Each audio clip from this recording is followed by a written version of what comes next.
Welcome everyone to episode 70 of the Knitting by the Sea podcast.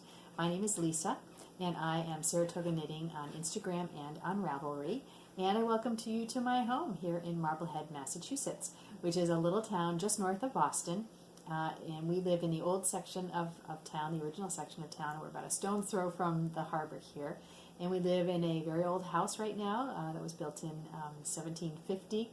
So we have lots of little treats in this house, like this very old fireplace that's right behind me here. Well, welcome. Today we are going to mix things up a little bit. We will be doing a section on finished objects, because I have such a wonderful finished object today. And then we'll talk about our giveaway, because we've been having a knit along, crochet along, project along over in our Ravelry group. So we have we've locked that thread, and we have the giveaway winners to announce today. And then the last piece of the pie today, it will just be talking about upcoming happenings for all of us, and of course Rhinebeck. So let's get started.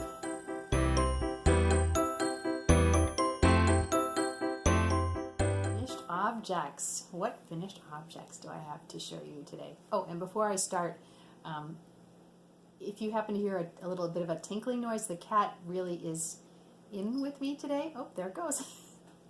And she has a little bell around her collar, so I usually like to tell people that, because I don't really hear that noise anymore, but if she walks around, you'll hear that, and that's what that is. It's the cat just kind of meandering through the podcast as I record today. Anyway, I have two finished objects to show you. The first one I'm really happy with, the way this came out. This is my second Booster Beanie, and the Booster Beanie is a pattern by Gudrun Johnson, and she was the patron of the Shetland Wool Week this year, and this was the pattern, the free pattern that she posted up as a patron, and this is really, really beautiful. I'm really happy the way this came out. I actually used this as my first completed main project in the Loops Harry Potter knit along that's going on right now. The challenge was to knit something that represented Gringotts Bank, or something that you would put in Gringotts, or sort of some symbol of Gringotts Bank. And so what I did basically is I had this beautiful skein of Loops yarn, and it has all these beautiful jewel tones in it, and it's variegated, and it just moves through all of these wonderful colors. You can see all the colors here. Now, Gudrun Johnson's pattern is a colorwork pattern, and she actually uses three colors in her Booster Beanie, which most of the Booster Beanies you will see have three colors, and they have a main color, and then they have two different ones for the pattern here. And what I decided to do was just, actually it was Sophia's idea, I have to give credit where credit is due, but what I decided to do was just do the Booster Beanie and only use that one contrasting color, but it looks like there's many different colors in it, and I'm so happy with the way this turned out. I probably won't put a pom-pom on this. The pattern, you can put a pom-pom on or not. And I also made this a little bit smaller. The original pattern really makes a little bit of a slouchy hat, and the first one that I made has that slouch to it, but this one I thought I would probably keep for myself. I may give it away as a gift. I haven't decided yet. But I kind of like this to be a little smaller, a little more tight-fitting around my head. So I took out a couple of the repeats up here, which you can certainly do, or maybe 1.5.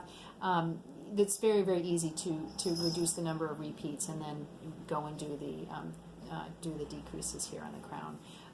But I'm very, very, very happy with the way this came out. I really like it. I love all the colors, and my first project for Harry Potter Knit Along is complete.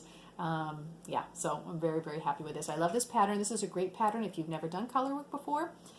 It's really great. It's very, very approachable. It's a free pattern, and it really is great, because there's nothing complicated about this whatsoever.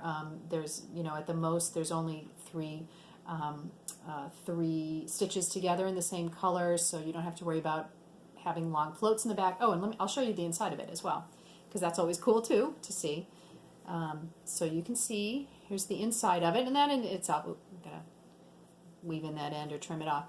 But it's always kind of interesting to see the inside of a Fair Isle or colorwork piece, so you can see all the floats as you change as you change colors back and forth. You can see the floats as they come along. And what this really does, which is really lovely, this is knit out of fingering weight yarn. So it's a light, but it will be warm because I really literally have 2 layers, because you have the second layer of all the floats that are just sitting there and actually keep you extra warm. So it's really very, very, very nice. So very, very pleased with this version of the Booster Beanie. The second project that I have completed, not blocked, but completed. What a journey this has been. What a journey. I think I'm probably going to call this podcast the Anatomy of a Knitted Vest. But my Bruntsfield Vest by Isolde Teague is finally finished. So I thought I would talk a little bit about that today. I know everyone has been seeing that, and if you follow me on Instagram, you've seen me doing this over the last year. I looked back at it last night when I posted up the finished project on Ravelry, and I started this the very first week of November last year. So it has been a long, long time coming. This is a project. I actually won the pattern from Along the Lanes podcast. She does a video podcast. She hasn't podcasted in a while, but I forget what it was, but she had some type of a giveaway, and you could choose a pattern of your choice. I think it was on Instagram, and so I won it. And this is the pattern that I chose, the Bruntsfield Vest by Isolde Teague. And so then I decided, after last year having completed the sweater that I wore to Rhinebeck last year, that had a colorwork yoke on it, and I decided to torture myself once again, and decided that I was going to do this vest for my Rhinebeck sweater this year. So that actually was a really good incentive. It kept me going. So I started this back in November. I used quite a bit of Knit Picks palette yarn for last year's sweater, and so I had some left over, and I decided I really like Knit Picks palette. It's very, very affordable.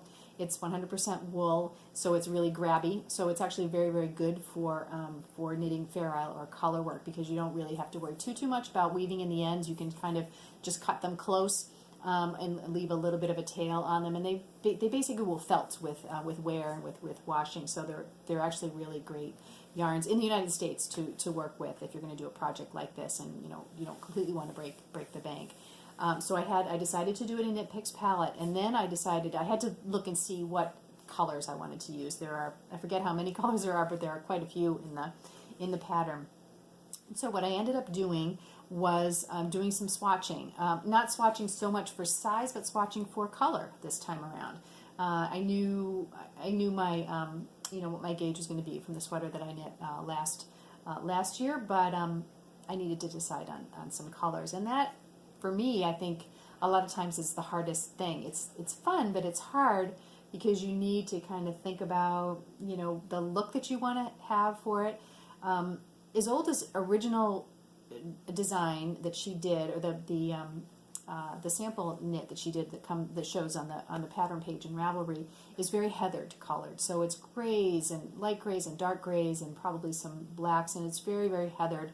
It looks very like a Scottish scene kind of in winter, just the colorscape of it, and it was lovely. But I decided not to do that. I wanted to use some more not primary colors, but a little bolder coloring. See if that makes sense when I show you the colors that I did. But what I did do is, as I said, I did swatch for this, because I really wanted to take a look and decide what colors I was going to use. So I think this is maybe the first swatch that I did. And this was fine. I liked this, except that looking at it and thinking about doing this in a whole vest, this white or cream color was too bright. It kind of looked too Christmassy almost to me. And so I decided, well, that was okay, but let me try something else. So the second time I did it, you can see the swatch got smaller as I went. I really only did 2. And then I decided to switch it up.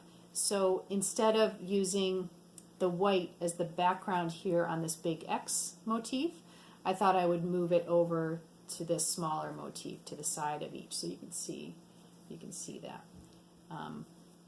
So here's the first one. Oh, it's pretty bright. And then here's the second one. So this was getting closer to what I wanted to do, but it still wasn't quite right. I just thought that cream color was just, it was just too much. It was really just too much. But I kind of liked the way that light gray looked on the bottom. So then what I decided to do was to use that light gray in part of it, and I just took the white out of the mix completely. Just took it right out of the mix. And then when I started to knit it, and I'm really very, very pleased with the way it came out. What I actually like about this is that it looks, I'm going to say this may sound funny to some people, but it actually looks old. So it looks as if someone has worn it for years, in the color palette, not necessarily in the, in the way that the sweater is knit. It doesn't have holes or anything in it, but the kind of the color of it looks kind of old. Like it looks to me like someone in the, in the 20s or 30s would have been wearing this kind of a color palette. It's brighter, deeper colors than the original that Isolde made, but it's more colorful, but it's still muted, and I'm really still very, very, very pleased with it. So let me show you what I ended up using here. So here it is. Ooh. So this is what I ended up doing. So you can see that I used that brown color as the background for those large X's, and then I use this gray in here against the burgundy, which I really, really like. And the edging from the bottom is also done in that burgundy color, which is really beautiful. Now this pattern is knit from the bottom up, so you start with your ribbing and then you move on to doing the color work. And they really weren't too bad, because the motif here really was basically a 24 row repeat. These changed up a little bit, but basically it was about 24 rows or so, or 24 stitches across, I should say. So it wasn't too bad. So you could really count, as long as you just kept your count of where you were. You could always put stitch markers in on something like this every 24 stitches, so you knew exactly, where your repeats were going. But it really wasn't difficult, because Sophia said, it's just knitting, it's just color work, it's just knitting. You're only doing one row at a time. So you're not like knitting this whole sweater, you're just knitting one row. And as long as you keep track of where you are on the chart and what colors you're using, you're only using 2 colors at any one time. So it's just not, it's something that is approachable, I think. Now I use the technique, I used both my hands. So I had the background color in my right hand, and then I used the color the pattern color in the left hand. So that's the color that kind of pops out a little bit. So I'm actually very pleased. And so as you can see, the colors are muted. So, this is obviously, for me, it's a woman's jumper, but you could see a man wearing these colors, say back in the 30s, 20s or the 30s, underneath a jacket to keep warm. And I really like that.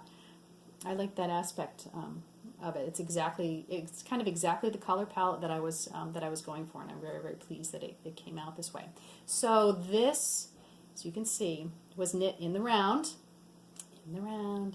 all the way. So if you're knitting in the round, you're just basically knitting a big tube.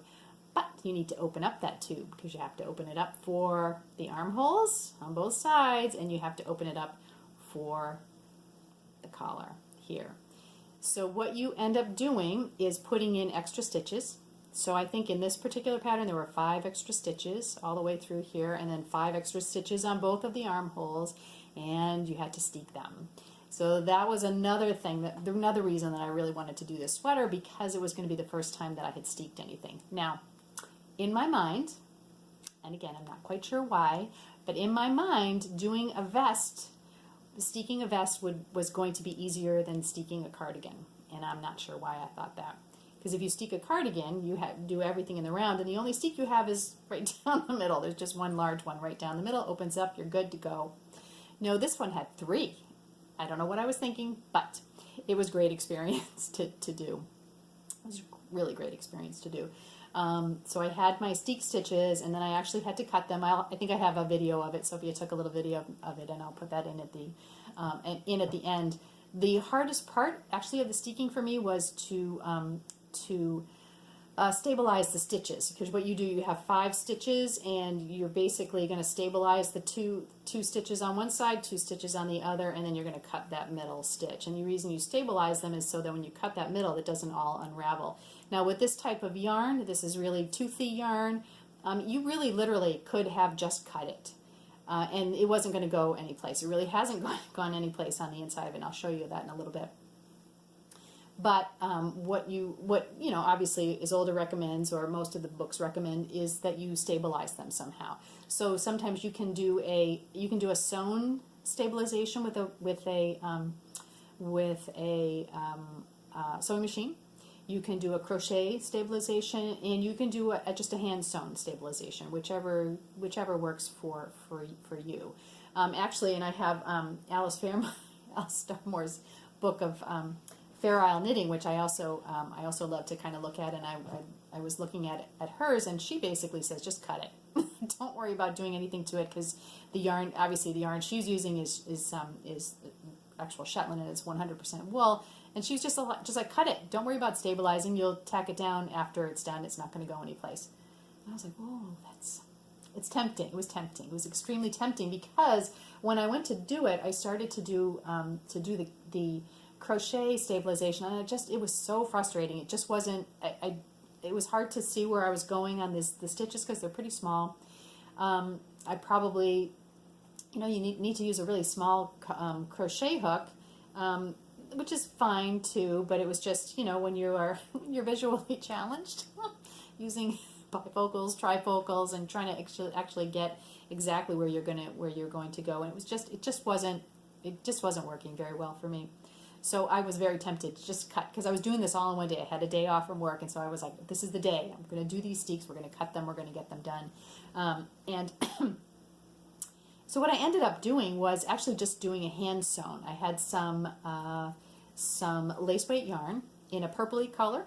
And so basically I just sewed up each of those. I kind of did a mattress stitch around each of the 2 sides.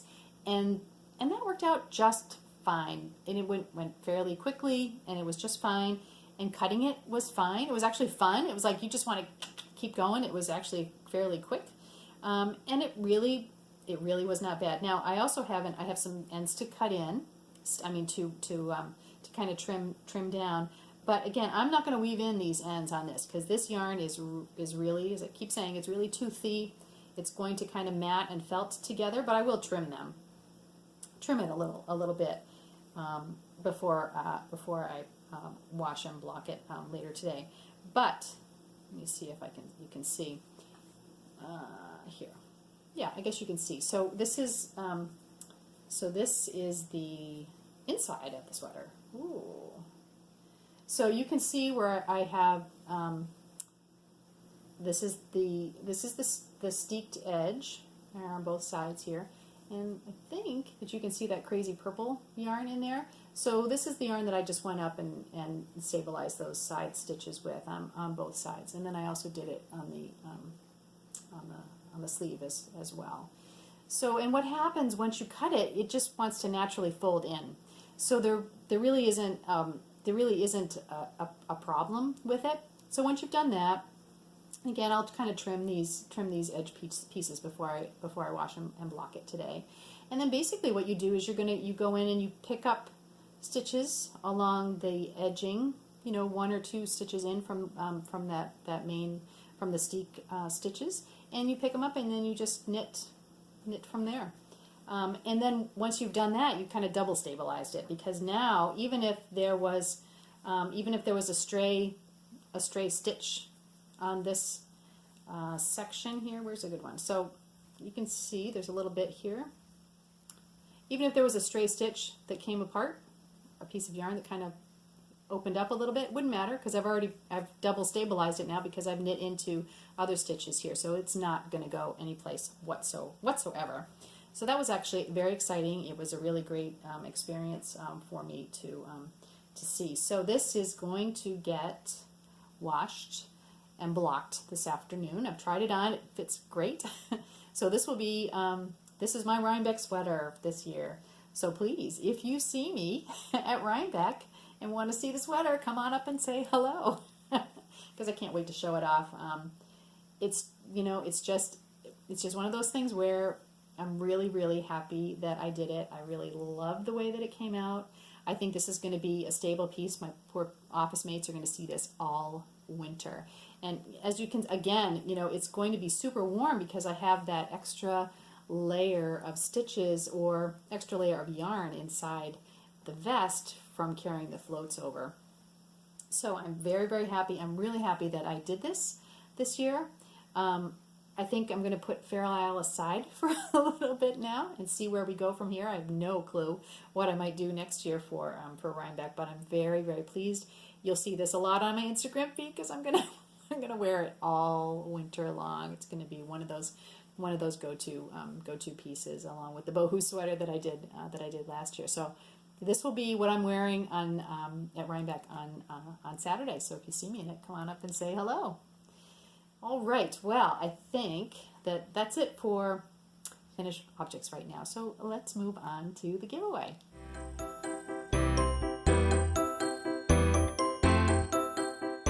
Knit along. All right, so I have Sophia with me here today. Hi. We have been having a knit along in the podcast group on Ravelry, and it has been let's get Sophia knitting again. Knit along. So that's what we've been doing. So we've had it up for, it's probably been about 3 months now. Actually, it's been a while since you've been. I've been back about 2 3 months, months. yeah, about 3 months. So Sophia, when she was in Japan last year, and she just didn't knit that much. So when she came back, we decided we'd kind of put together a knit along so we could get some encouragement for her to get back to knitting, and it's actually worked very well, very, very well. So we actually have a giveaway. We have 3 prizes to give away today. So the first prize is a copy of the Yexa shawl, which has been wonderfully donated by the designer, who is Janine McCarty, Yarn and You girl, on Instagram and on Ravelry. And I actually test knit this pattern, so I know it. It's a great pattern. It's done in worsted weight, so it's really quick and fast to do. But it is just beautiful. So this is the pattern. So this is the Yexa shawl, and we did, because we have 3. We did the random number generator earlier today, and the winner of this shawl pattern is post number 89 from the thread. We had a chatter and objects thread. There wasn't anything, any necessity to get anything done for this. This is really just kind of like, tell us about your knitting and encourage Sophia to kind of get back to knitting and give her some ideas of what to knit. But the winner of this of the shawl pattern is number 89, and that is Peg MCC, and that is Peggy from North Carolina. So congratulations, Peggy. We hope that you like this shawl pattern, and I'll be in touch with Janine, and she will gift you that pattern. The second prize that we have to give away is from Sophia and myself, and this is a skein of Little Bean Loves, Little Bean Crochet, Kayleen, her beautiful, beautiful yarn. And Kayleen is an indie dyer who lives right here in Marblehead, Massachusetts, so we know her. And we just love knitting with her yarn. She has such beautiful, beautiful colors. So this is a lovely skein of merino nylon, and it has some stellina. So I'm not sure if the sparkles are going to show up on there, but this is sparkly. It's so sparkly. It's so sparkly. I love it. Sparkly little yarn. And I just love the colors. We thought these beautiful fall colors were perfect for a prize for this. So the winner of this skein of yarn... It's me. No, you already have plenty of it. No. Was comment number 78, and we're pretty happy about this. This is Lucy. Lucy, you won this beautiful skein of yarn. We've known Lucy for a long, long time. I think we probably met through the Harry Potter knit along. No, we have never met in real life, but Lucy's just one of those folks that we really feel very close to. And she's great. She and I are actually swap partners for this year for Harry Potter. So Lucy, I think I'll just save this for you and put it in your Harry Potter package when I finally get that all together, if that's okay. Yeah, I got to get that away from her because she may just steal this. She's been eyeing it. I've been keeping it. keeping it away from her, keeping it in my room so she doesn't actually see it. It's just come back out now today. So this is all yours, Lucy. Don't worry. I'll protect it for you. And the third prize that we have is a fantastic, fantastic prize.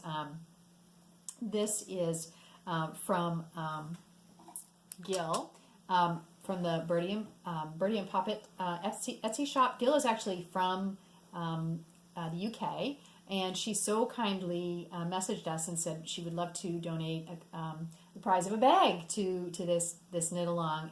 And again, we've known Gil for a long time on Instagram and on Ravelry. So she actually sent Sophia and I a bag. So this is not the bag that you're going to win, but this just is an idea of the quality of work that she does. It's so beautiful. Look at this. This is a great pattern. This is very reminiscent here of Marblehead, where we live, because it's all a little oceanside town, just kind of an old oceanside town. And the beautiful inside is all just these little boats, and it's just a beautiful drawstring peg, and it's really very, very sturdy, and it's kind of like double layer, really, of everything. It is. It's really thick. It's double really layer. nice. It's really thick and nice, and perfect for a project of a kind of like a pair of socks or a little bit of a shawlette that you have. So this is the one that we this is the bag that Sophia and I got, but Gil will be sending out the prize winner a different bag. So it'll be exciting to see what that is. And the winner of the bag is comment number 93, and that is Katrina Creations. And Katrina is from Gettysburg, Pennsylvania, one of our favorite places to visit. Not that we've been there a lot, but we've been there twice. And You have. I have. That's right. You How want dare. to change that. You want to go back again. But we really love Gettysburg. We had we just had a really interesting time there visiting the park. It was great. We actually stayed overnight in Gettysburg when you came with us that first time. So that's very exciting. So Katrina, you are the winner of a beautiful bag from Birdie and Poppet on Etsy. I'm going to ear burn all of the winners as well. So hopefully you will get back to me. Lucy, you don't need to send me your address. I've already got that.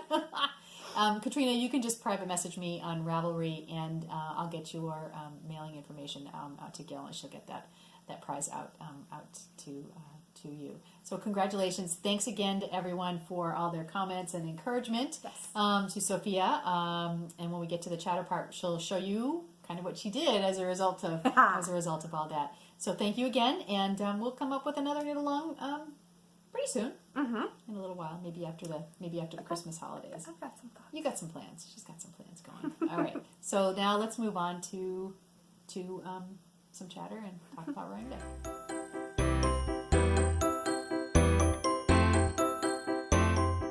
Right. So we're just going to talk a little bit about what has been happening and what's upcoming for us. I'm pretty excited about it. First off is Rhinebeck. Yes! Rhinebeck. Sophia didn't get to go last year because she was in Japan, so we are excited to be going. It's next week. I can't believe it. A week from today we'll be in Rhinebeck. Woo. Yes. We are. We're going to go up on Friday. We're actually renting a farmhouse in Saugerties, New York. So we're going to have my sister-in-law, my knitting compatriot Tracy, will be with us. And then two of Sophia's friends. Two of my best friends. Your best friends from UVM, from Burlington, and one of their moms as well. So this will be really fun. We rented a farmhouse through Airbnb, so we're looking forward to that. It's just outside of Rhinebeck, so that should be fine. Sophia and I are going to drive up on Friday, and we're just looking forward to it. We'll probably all go to the what's it called? Indie Untangled? Indie something, whatever. Untangled? Yeah, I think maybe that's what it is. And we'll be going to that probably in Kingston. Tracy and I went to that last year. It was really fun. It was really crowded, really packed. So this is where great. It's great. And this is where it's in a hotel in Kingston, and there's a bunch of indie dyers that aren't vending at Rhinebeck itself, but they come in the night before and they set up, and so you can buy yarn and look at it, and I mean, Stephen West was there last year, who we never saw him anywhere at Rhinebeck last year, and he was all over I think we were the only ones that didn't see him. I still don't know how that happened. I don't know either. But so we'll be going to that on Friday night, and then we've got plans, and we're going to be cooking up a big meal for ourselves on Friday and getting ready to go to Rhinebeck on Saturday morning. Just a reminder to people, if you've gone before, you know this, but maybe if you haven't gone and you're planning to come to Rhinebeck, you can actually buy your ticket online, which I have to do. I got to buy our tickets on Monday.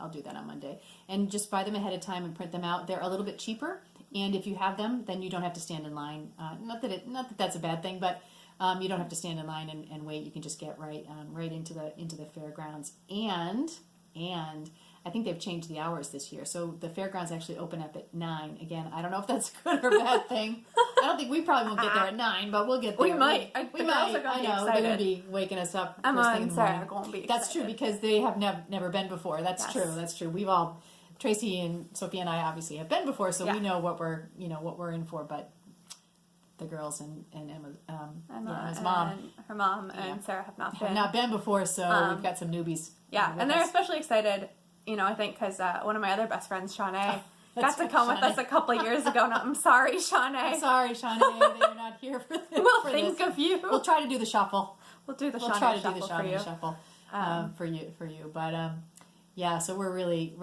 pretty excited about that. Very very excited about that. We also have another internet friend, really friend of the podcast, Yuki. Yes. Is coming over. This is a lovely lady who lives in Japan who contacted us really through the podcast and through Instagram, and she actually is coming to Rhinebeck. So that's so exciting. We're really looking forward to meeting her and spending the day with her on Saturday. That would be so very very exciting. I'm really looking forward to doing that. We will be at the podcaster meetup at 1 on the hill. If you've never been before, just follow everybody. You'll know where that. You'll know where the hill is. You'll see where the hill is. But we will definitely be at the podcaster meetup. And we have buttons. So we have some Knitting by the Sea buttons. So come on up, and we're happy until they go. We're happy to give them out. Just a little podcast swag.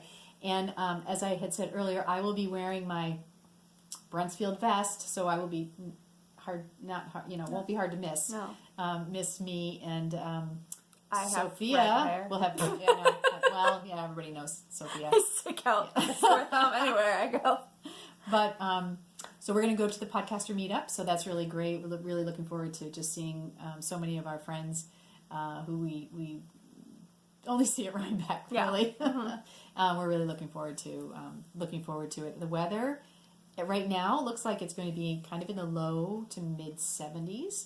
So that means layering, because it'll be pretty cold in the morning when we first go there. It'll be cold when you get in line for your cider donut, and then it will warm up, and then it depends on where you are and how much sunlight really, because there's a lot of shade. So if it's too hot, you can kind of get under one of the trees and it's shady. I'm hoping that the trees are beautiful. Sometimes the tree color is gorgeous when you go there, and I think we're just going to luck out, because I have been to Rhinebeck before when it's been cold and rainy and windy, and it's still great to go. It's still Rhinebeck, but it's not quite the same as it is when it's a little bit warm and just sunlight and the beautiful colors are out there. If you've never been before, prepare to be overwhelmed, because there is so much to see. And you can't even say, I'll just walk through everything and then come back later and get what I want, because if you see something that really catches your eye, just get it right away, because it number one, you won't remember where you saw it, right? And number two, it could potentially be totally gone by the time you get back there. There will be some vendors who have lines that look like they're a mile long.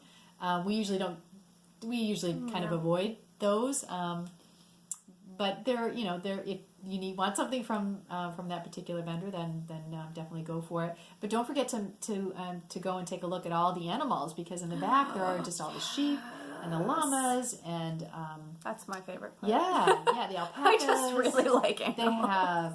They have the dog show. Yes, where they have the border collies. Really great. And on Sunday, if you go 2 days, they have the leaping llama competition, which is just amazing. It's kind of funny. Yes. It's really quite amazing to see. There's lots of great food. If you're going to have lunch, get lunch earlier.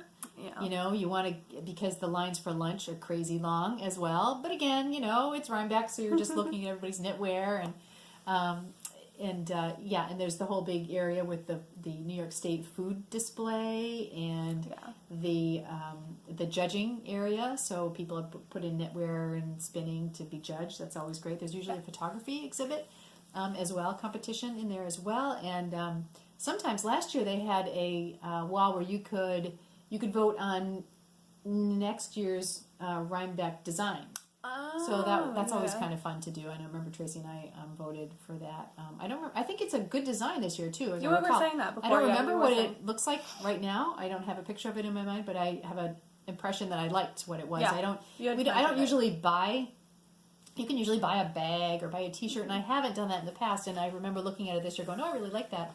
It's so I may want to see if I can get something like that. But so we will be there. We'll be there all day on Saturday, and then we're gonna come back on Sunday as well. Probably for Sunday morning. Sophia and I need to drive back Sunday afternoon, but we'll be there for all day Saturday and Sunday morning as well. So please, if you see us anywhere, please come up and say hello. Don't be shy. Don't be shy. You know, the people that you see here on the podcast, that's kind of what we are in real. They might be scared away now. Might be scared away now. But we love to talk to people. Yes. Don't just come up and say hi and come see us at the podcaster meetup as well. We just love that. That's really so much fun. We might not have any voice by the time we get back to our little abode on Saturday night, but we're really just totally looking forward to it. Do you want to show them what you're going to have with you? Yeah. So I finally knit something after like a year. And not only did I knit something, but for me, I went above my normal safety cushion, because I'm usually a sock knitter, and I'm usually a vanilla sock knitter, not out of a dislike for patterns, but I'm lazy. I like to not think at all. Like, I like zero thinking when it comes to my knitting, because I'm usually watching things. Mm-hmm. And I've gone from that to being addicted to stranded knitting. It's just color work. I have no idea what. I was lying in bed one night and it hit me. It's like, I need to make a boost beanie. It's not done. It's missing its pom-pom. But I'm going to make that this week. So it will have a bright blue pom-pom on top. But I made this in how many days? Not very many. Less than a week. Yeah, less than a week. 5 days. And it's Knit Picks palette, which it again, is, yes. we have a lot of Knit Picks palette in the house here from the many projects that we've done. But isn't that cute? I think it's perfect. I love the colors, and I still have mine here. You do. I do want to point out that I'm an extremely tight knitter. I don't know why. But so I've knit this to the full with length, all of the repeats. because normally the boosted beanie is supposed to be a beanie. It's kind of slouchy, yeah, I had said that earlier. And I have all of the repeats, but you might notice there is no beanie. And that's no slouch, yeah. That's just because of my tension. She's very, very, very tight knitter. I am. Whereas I am much more of a loose knitter. But you can see, look at the contrast, how many different options you have when you do this pattern. Yeah. Because look at this. They look like a completely different hat. Totally different. Totally different hat.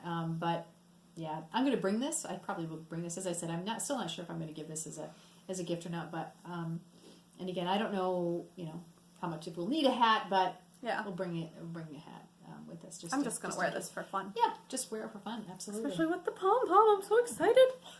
Just have to make it. But yeah, I like that. I really love the colors of it. I think it's really beautiful. Yeah. And this is yarn I just had hanging around. Mm-hmm. So I was like, I literally was lying in bed. I was trying to go to sleep, and I was like, stop the presses. I had the need. I really was just possessed to make this. Absolutely. But, I was surprised. I did not think I would like stranded knitting. Mm-hmm. And then I kind of just took the plunge, and I like it so much that I've cast on the bobble hat, which is the pattern that has the sheep going around it. So I might try and knit that up this week as well for Rhinebeck. Mm-hmm. Because I think it'll be... Today is rainy. I think it'll be a rainy. good, a good it's gonna be knitting pretty week. cool here in the Boston area for the week. Yeah, it's actually I think going to be a little warmer at Rhinebeck than it is here next weekend. So Well, we're also on the ocean too, yes, so that's probably why. Yeah, But mm-hmm.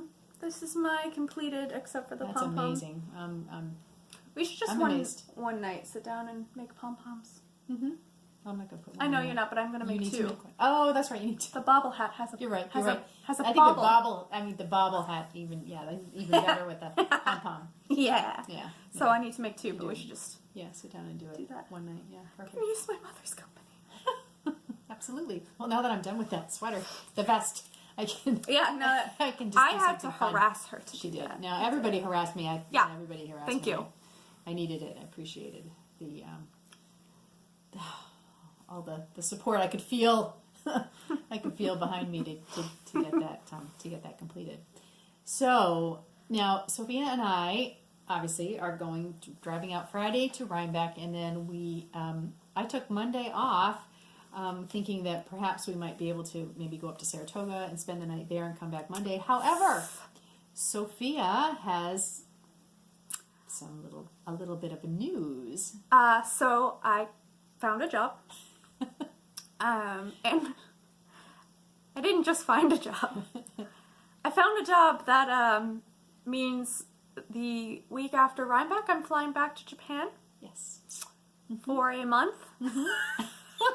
It's been a whirlwind. It's been a whirlwind here. Definitely has been a whirlwind. I have been hired as a travel agent specializing in Japan. Mm-hmm. I'm a Japan country specialist now.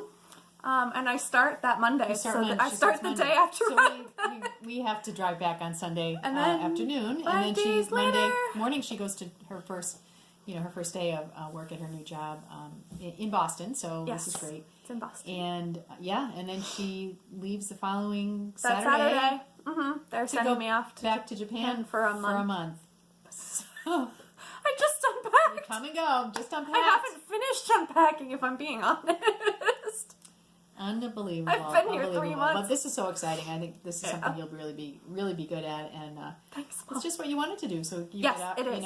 you get back to Japan. You don't have to Yes. still live there, but you get back to Japan. You're gonna be able to use your language skills and just really use your enthusiasm and excitement about the country itself. Yeah. Your knowledge about the country in this job. So Yeah, I did not expect to be No, going back to Japan, Japan quite so soon.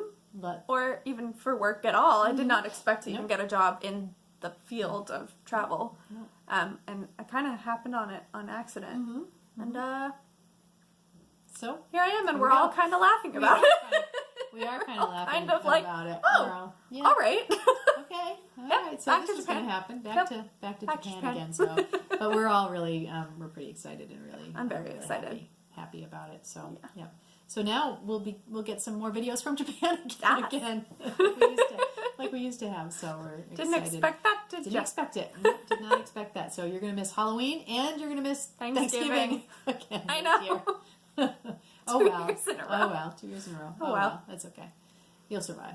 I You'll think survive. I'll be in Japan. You'll be I'll fine. be okay. Yeah, I think you'll be okay. I'll be I think okay. you'll be okay. Unbelievable. Unbelievable. But we're really very excited and very happy. So, but the best thing is that she doesn't actually have to start until after Rhinebeck. Yes. So that was our concern, is that Right. she's afraid, oh no, I'm going to have to start my job. I won't be able to leave on Friday. So no, so she doesn't start until after Rhinebeck. So that's really nice. So that's really, really fun. So I think that's about it from here. Next time, I will tell you all about our experiences at Rhinebeck, and Sophia will be off to Japan In Japan. when I podcast again. But we're pretty excited. We're excited to go to Rhinebeck once again and just to say hello to everybody. So please, please, please, please come up and say hello if you see us anywhere on Saturday or on Sunday. We'll be there both. As I said, we'll be there both days, and we're pretty excited about it. This is one of our favorite things to do. Yes, 100%. During the year when you're here, When you're I'm in the here. country, this is our favorite thing. Our favorite thing to do. So, so I think we'll say goodbye for now. And remember, it's just knitting. Bye. Bye.